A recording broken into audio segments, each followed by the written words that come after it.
Hey guys, welcome back to another video. In today's video, I'm gonna be explaining the brand new Elemental Confluence event because I've seen a lot of you guys get confused about this event, and a lot of people are complaining about it as well because it's very hard. Well, it's kind of true, but at the same time, there is some good stuff about this event. So without further ado, don't forget to subscribe and like the video, and yeah, help me reach 3,000 subscribers, and let's get right into it.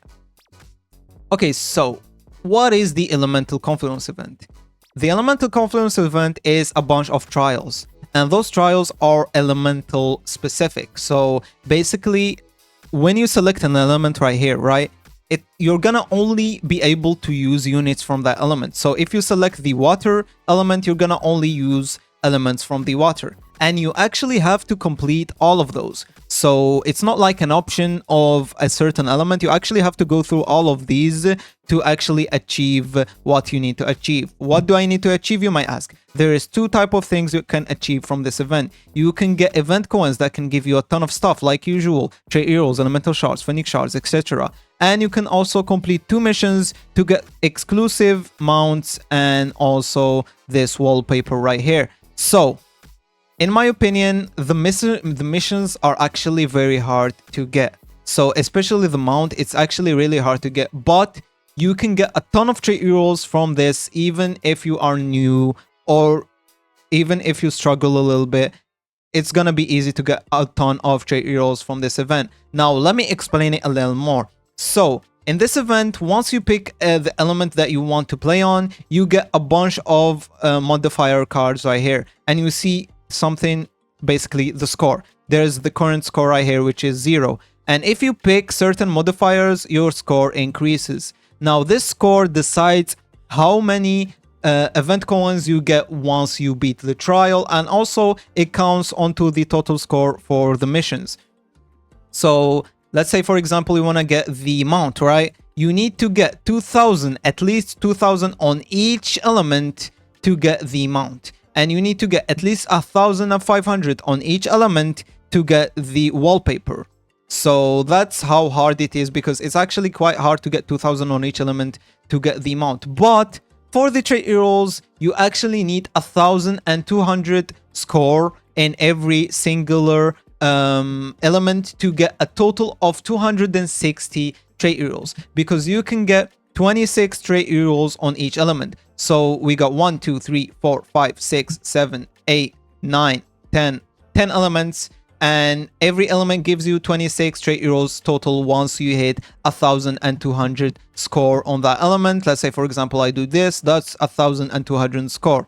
So that amount of score is gonna give you 26 Rerolls. And if you go below that, there is actually an amount of event coins, because like you don't have to reach 1,200 to get all of the tokens. You can get less and get a little bit less event tokens. I'm gonna show you guys the sheet right now, because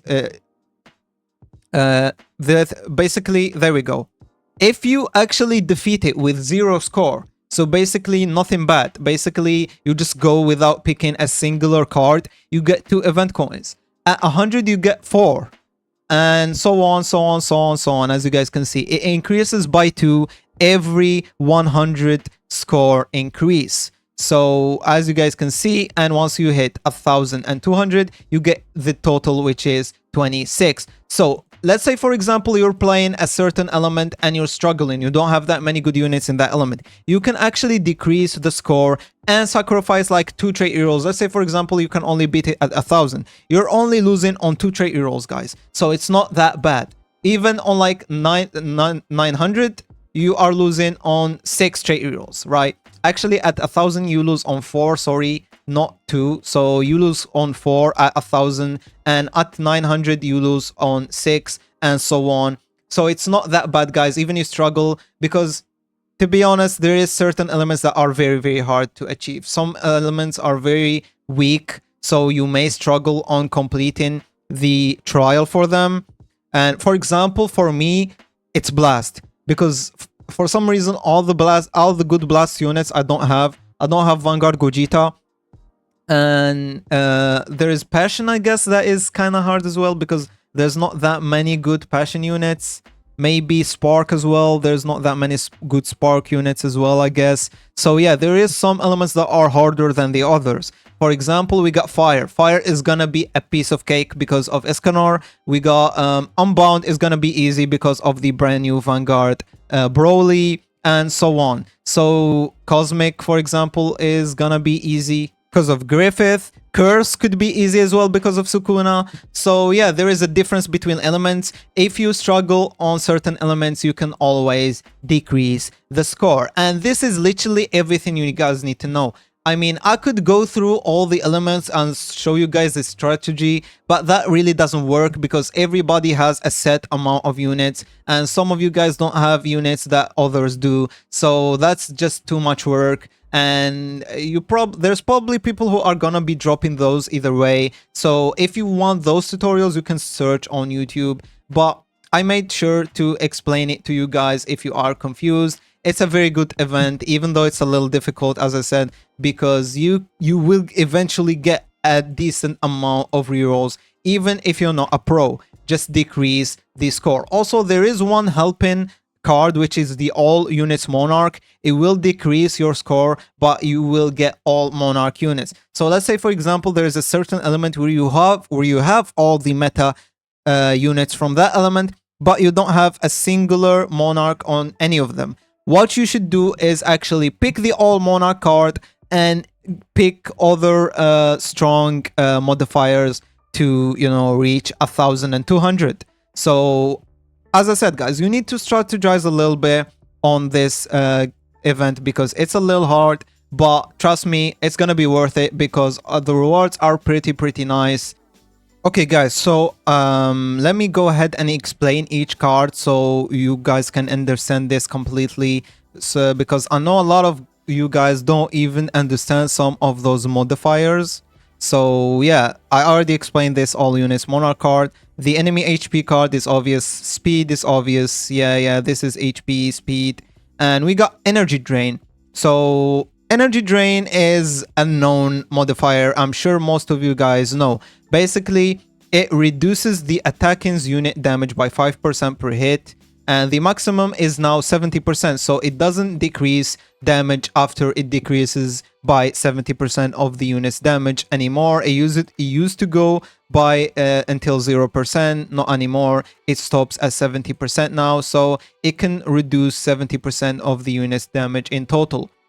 And blinded is basically the same as energy drain, but for range. This one decreases damage, this one decreases range, and also this one stops at 50%, so it can decrease 50% of the unit's range in total. We got resilient. Resilient is also a damage reduction, but it doesn't work like energy drain. It basically like a damage reduction depending on the AoE of the unit. So the more enemies are hit by the attack, the more damage reduction it is inflicted, and it stops at 50%. So the highest amount it can actually reduce is 50% of the unit's damage.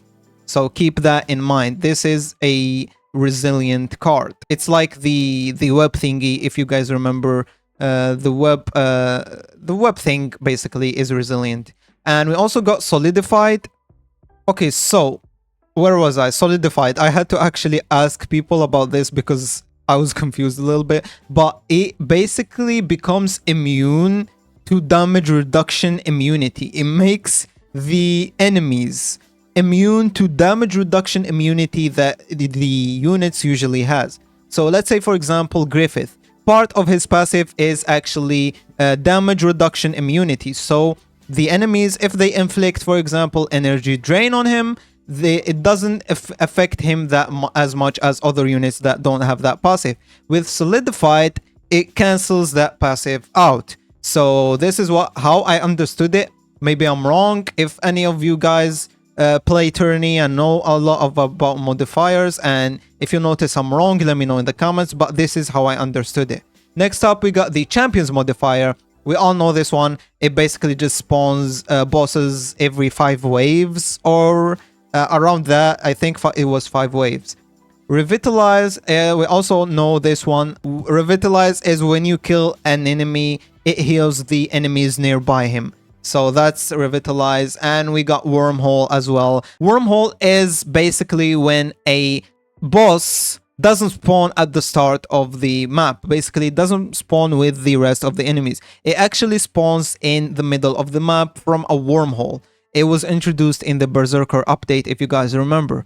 Mind Control is the most annoying one, in my opinion. It's when basically the bosses just turn your strongest unit into an enemy and they just kill that unit. It disappears off the map and you don't get the money back or anything, and it becomes an enemy on the map, and the health is equal to the damage it was dealing. So it's one of the most annoying ones, in my opinion, especially if you don't have nukes, or if the unit that you were supposed to nuke with gets mind controlled. And the other one is the most obvious one, disable traits. And yeah, those are the cards, guys. And yeah, that's it, guys. Hope you understand the event now. If you're new, I suggest grinding other stuff before focusing on this event, because as I said, it's a little difficult, and also it's gonna last for the whole update, so you still have time. Other than that, guys, thank you guys for watching. Don't forget to subscribe, like the video, and see you in the next one.